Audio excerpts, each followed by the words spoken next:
বেকারত্বের জ্বালায় এর আগেও একাধিকবার এ রাজ্যের নজরে এসেছে একাধিক এমবিএ চাওয়ালা, কফিওয়ালা, আবার এমবিএ গ্যারেজ কর্মী।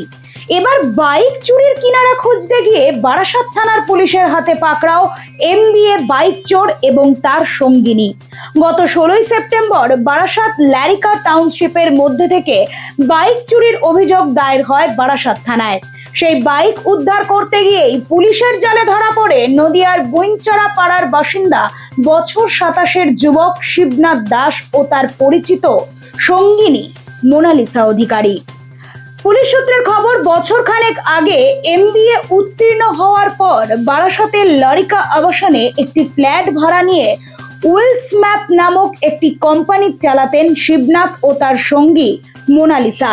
তবে সে কোম্পানি বেশি দিন চলেনি। পরবর্তীতে কোম্পানি বন্ধ হয়ে গেলে পড়াশোনার সুবাদে একই সাথে ওই আবাসনেই থাকতেন শিবনাথ ও মোনালিসা।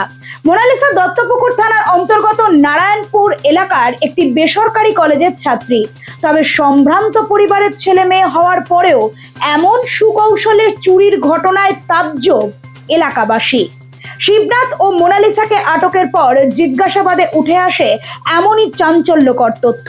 পরবর্তীতে তাদের গ্রেপ্তার করে সোমবার বারাসাত জেলা আদালতে পেশ করা হলে বিচারক ধৃত শিবনাথ ও মোনালিসার 5 দিনের পুলিশি হেফাজতের নির্দেশ দেন। এবার দেখার বিষয় এটাই যে ঘটনার মোড় কোন দিকে নেয়। Bureau report, Nobel Bangla.